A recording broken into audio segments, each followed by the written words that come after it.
Hey everyone, welcome back to another episode of Proverbial Perspectives. I am Simran. And I'm Yazhini.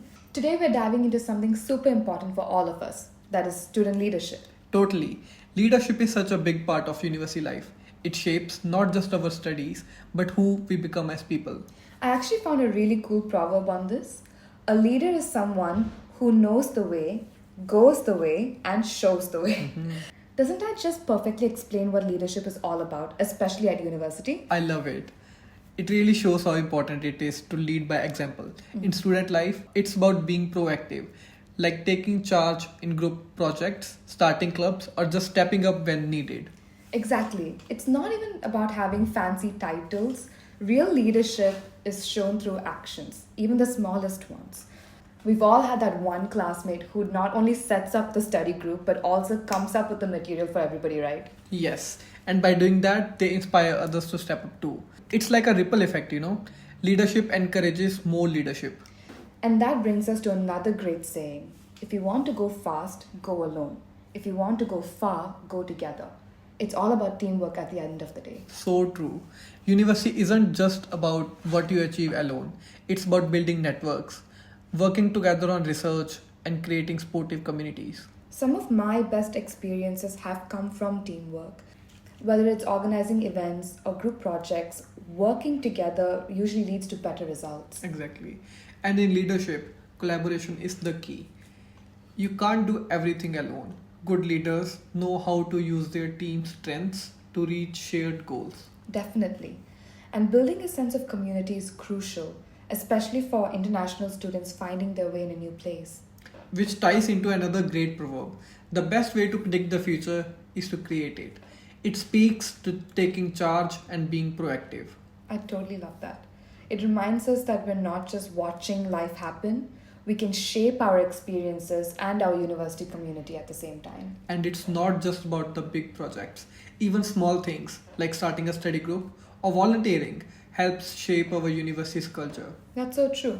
Leadership comes in so many different forms, and each of us can make such a big difference.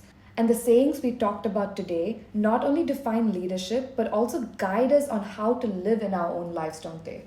Absolutely. And speaking of living leadership, it's the perfect time to introduce our guest. Yes, next up, we're going to be chatting with John Arpudaraj. He was once a student just like us and now plays big roles here at the University of Adelaide. John has done amazing things like mentoring students and leading as the club's committee chairperson and a board member at UX. Without further ado, let's go into the interview segment for today.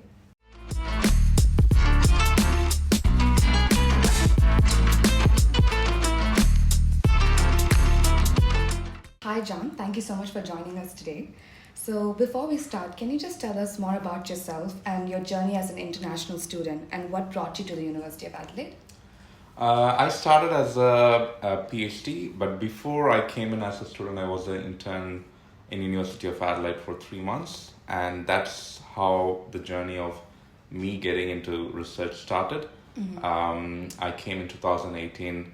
I was an intern for 3 months, and I was working on additive manufacturing, and I loved additive manufacturing, and I went back to industry across the globe, but then I think destiny brought me back to Adelaide, and I started my PhD at the end of 2018, just before COVID break, I guess, and I've just completed the PhD, and the journey, I wouldn't say that the journey was very comfortable, but it was fun. It was filled with ups and downs, and I think I had a whole experience of University of Adelaide, and I think I don't know what brought me to University of Adelaide. Maybe the PhD, but the things that University of Adelaide has given to me, I think that's the most important thing that I should be cherishing.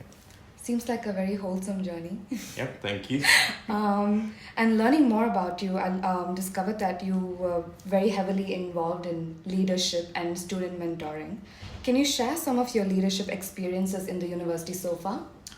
I took a few leadership roles. I was shying away from most of the roles initially. As much as I like to take responsibility, I always think that being responsible is the most important thing, and I have that imposter syndrome, thinking that I might not be. So it took me a while to take up the first leadership role. The first one was me contesting in the elections for the UX board, and I was the UX board director for a couple of years. I was the student media chair for a few months, and the club's committee chair for a year, and that was the initiation point of the leadership roles here. Right. Even before that, I was involved with some community leadership in Adelaide, but I never started my journey inside uni, and this was the starting point back then. All right. So, what inspired you to pursue leadership during your time here, even as a student?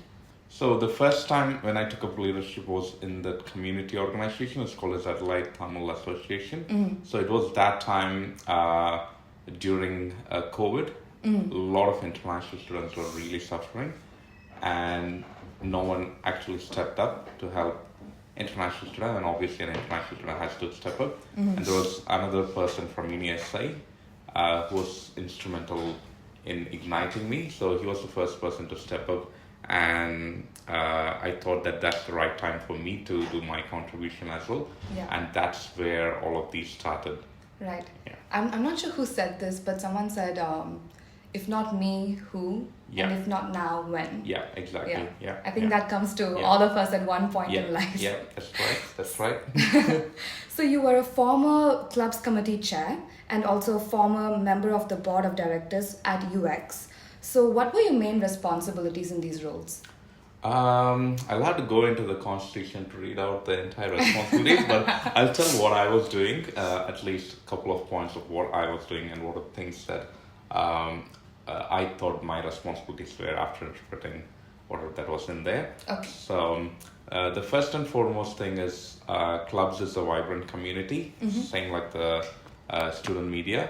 So both of these are really important to give students the all-round experience of the university. And when I went in there, my only aim was to make sure every student gets that all-round experience and not one person is left behind. So that is what I think that my main responsibility was. All right. And which initiatives or projects during your tenure are you most proud of? It would go to that boost grant. It was a combined effort by the board back then.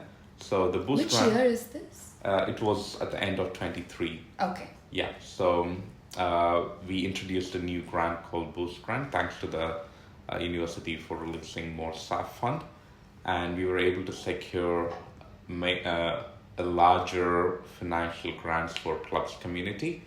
And I'm pretty sure that all the clubs appreciate that Boost Grant motto and the entire system now, because it's one of the easiest grant to get, and most of the people are doing amazing events because of that. Right. Yeah. Okay. That's really interesting. So how do these roles help enhance student life and representation on campus? Yeah, as I was just saying before, so people come from different parts of the world to this university, and often people just find themselves in a random place where they don't know anyone, and they can't connect with anyone. And I think those positions I held were those responsible positions where we have to ensure that every student need is addressed, because social well-being and mental well-being is also very important. Yeah, absolutely. So how do you think student representation influence university policies and student welfare at the same time? So when we talk about student representation, student representation has to be there, because university has to be a two-way thing. It has to, the student representation should be there, student communication should be there to the university, so the university also functions to its best of its capability, and only when they know what the students need, they can cater to the needs of the students the best way. And it is up to the representatives to make sure there's a smoother conversation between the university and students. And yes, if that is done in a smoother way and the right way, these policies will change for the good of both students and for the university. And obviously, at the end, the welfare of the students is going to get better and better. Right. Yeah. I'm asking you my next question because you're someone who's had lots of interactions with students and you're heavily involved with the students current and prior. So what strategies have you found effective in engaging students and encouraging them to participate in the campus activities? So the most important thing when I think about engaging students is to remember that everyone here is a student and make sure that you're friends with everyone. And I think if you break that barrier of people thinking you as a as someone whom they know, whom they never know, or something like a stranger, if you break that barrier, I think that's the first step for a student representative to start engaging with students. And the next thing is like when student asks, we have to definitely listen to them and cater to their needs. And that's I would say that's the most important thing. So if both of these are done, then I think obviously this will encourage students to be part of any campus activity. So it's more of your representation, because when you represent something, you have to make sure that everything that you represent is active and people like and want to come into that thing. Yeah. Right. Can you share some examples of any events or programs that you organized that were particularly successful? So again, this is also another joint venture. So from a university club, we launched something called a community market. So that community market is a very it has risen to some fame recently. Yeah. The main reason is because you can get the best produce at the best price. Yeah. And this is it's a literal market, actually. Yeah, it's a literal market. So it's part of a giving back to the community sort of initiative, because I kind of feel that students always want representation. They want things to be done to them, but they never think about giving it back to the community. And I think that that's where charity starts, and that's where humanity starts as well.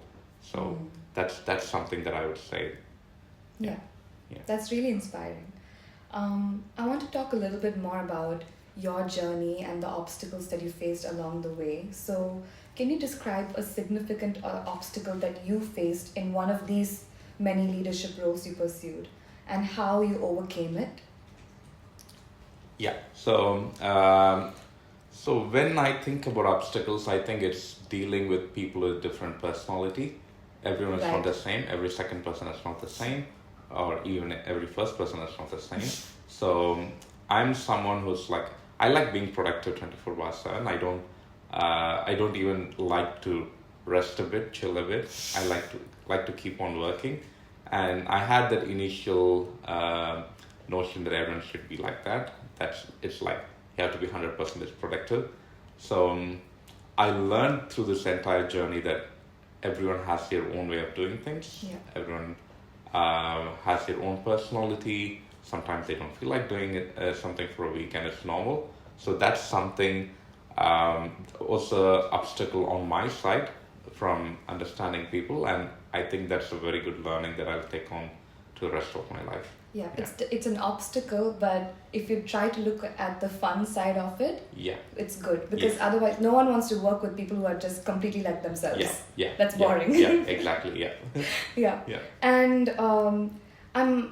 the next question that I want to ask you is, are there any unique challenges that you faced, because you are also an international student leader, and how did you address those challenges? So I'm not sure whether I faced something specifically because I'm an international student leader, but I'm pretty sure that I faced a lot of things because I'm an international student as such, because that curve or that point of starting from the zero in a new city or a new town or a new country is different. When you're starting just building from scratch.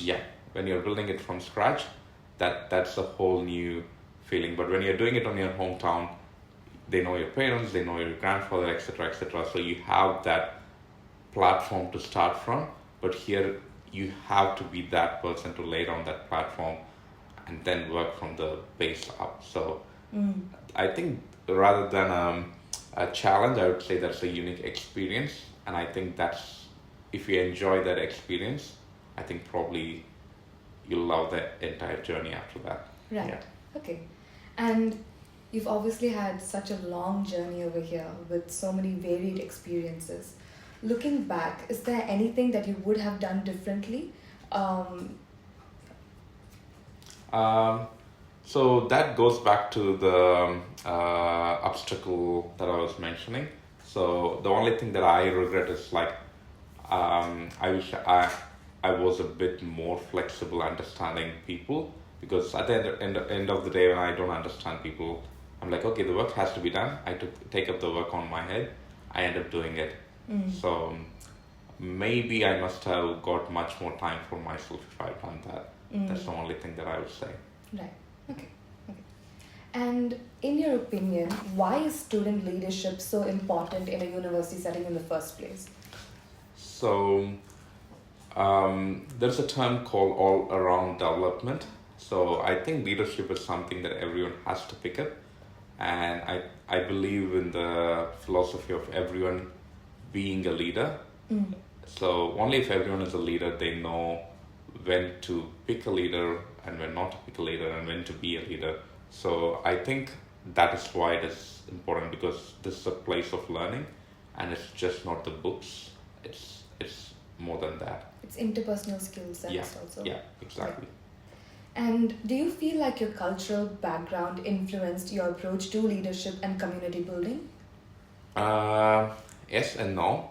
So I would say yes to probably more than 50%, because I come from a community where we say that Yadu More Yavarum Kelir is like the entire world is my hometown. So that is something that I think keeps me driving. So that's one of the things that I keep in my mind when I go into leadership roles or think about community building. But it's just not that. Again, it comes to personal attributes and the people you surround yourself with. So yeah, so it's an yes and no. Yeah. And what role do you think cultural diversity plays in enriching the student experience at university? So cultural diversity is, I think it's not just a student experience at university. That's a life experience, I would say. Experience. Yeah, it's a human experience. So that's one of the most important thing I would say, because learning different culture, learning different languages, learning the similarities between different culture, I think if everyone has done that, the world will never have a war. So and learning tolerance and appreciation. Yeah, obviously tolerance will come by when people learn this, and they'll start appreciating each other. Yeah. So one of your accomplishments is that you established UVAGAI, which is the University of Adelaide Tamil Student Society. So what were your initial goals for it, and how do you think the founding of the club has impacted the student community and the broader university environment since its inception? That's going to be a very big answer from me. So UVAGAI as such means happy. So that's in pure Tamil, UVAGAI means happy. So it also comes back from the period of COVID. So I saw a lot of students going into depression, and I knew few people who went back India or Malaysia or Singapore to their home countries because they were really stressed or frustrated after COVID. So, and since I'm from this community that speaks and practices the language Tamil, so I thought I will do my best to make sure the people around me are looked after. So that's one of the reasons for me starting UVAGAI. So that was the initial goal. And then I'm someone who always believes in giving it back to the community. Now this community has grown from like 20 or 30 members to over 300 members. Wow. And this community is giving back to the university community to the best of its capability. So that is what I would say about UVAGAI and how this community has contributed to the wider student community. And Uvagi has also won the Best Student Association of the Year from Study Adelaide for the year of 2024. Congratulations on that. Thank you. What advice would you give to other students who aspire to take on leadership roles? So, if I want to say the entire philosophy of my leadership or my sort of leadership is the leader has to be the first servant. Only if he is being the first servant, he will at least be recognized as a leader. So, what advice would you give to other students who aspire to take up leadership roles? Yeah, my leadership philosophy is something like if you want to be a leader, be the best servant that you could be. So, only if you can be a best servant, you can be a good leader. So, that's the only advice that I could give to other people. It's like you give to, don't ask what the community will give it to you. You give what you can to the community. Okay. And the right things will come back to you. இதில் இல்லாத ஒரு question ஒன்று கேட்குறேன் so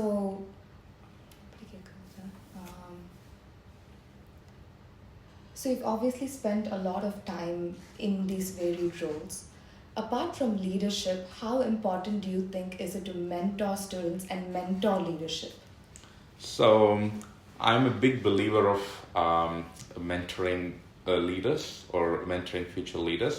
So one of those things that I did, or one of the setup that I always believe in, is the transfer of knowledge, 100% transfer of knowledge. So what I have done in the club that I am part of, we set up a panel or a committee called advisory committee that ensures that smooth transition of knowledge for the next generation of leaders. And we make sure that every leader or every student can achieve their best capability when they're exercising their duty. So I think it's the main thing is the transfer of knowledge. That's the most important thing. You say transfer of knowledge, but it's also the legacy you leave behind, isn't it? Yeah, that's right. Yeah. That's right. Yeah. Yeah. So just a little bit more about you. So you're also a PhD researcher and a lab manager for the materials lab under the School of Electrical and Mechanical Engineering. How do you balance the demands of your academic work with your leadership roles? So I think it's not too difficult to balance because we have 24 hours a day. So I probably might be doing my PhD and other stuff for 8 hours and probably will be sleeping for 8 hours. So I still have the rest of 8 hours every day to do all these stuff. So I think that's pretty much good enough time to do all of these stuff. I think that's easier said than done, but more power to you on that. And has your experience in leadership influenced your approach to research or vice versa? Yep, it has. So if I compare the person I am during the start of my PhD and during the finish of my PhD, I think my supervisors would attest to this. So I was able to handle the entire project on my own after the second year. My supervisors don't even have to come and do any micromanagement or check on me. They know that I'm involved in all of these things, and when I have a deadline, I'm always there getting it done. So that's something that I learned. It's like no one is going to do your work; you have to do your work. So I think that is the thing that the leadership has influenced in me. Yeah. All right. You're also a teaching assistant and a part-time associate lecturer here at the university. Can you share some of your memorable teaching experiences which have impacted you or your students?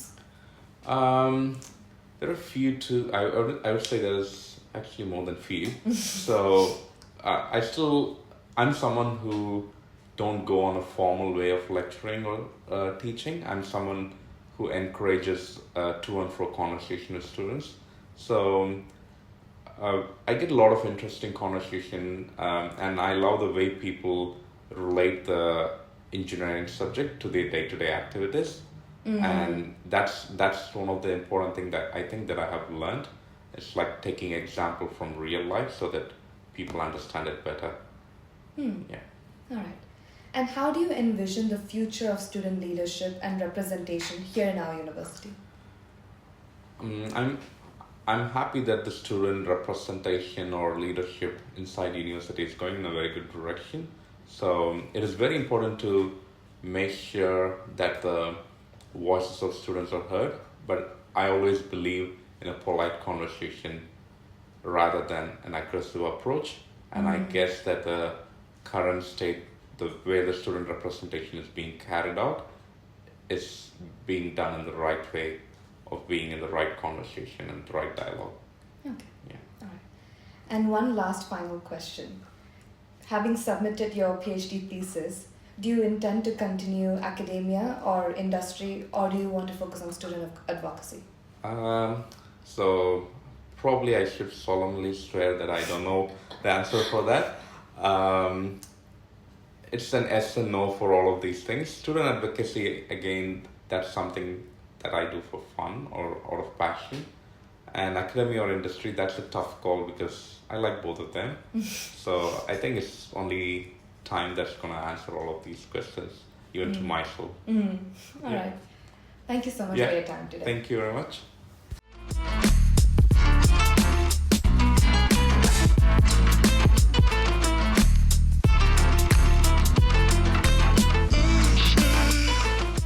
Wasn't that just such an inspiring conversation? Hearing about his experiences really brought those proverbs that we discussed to life.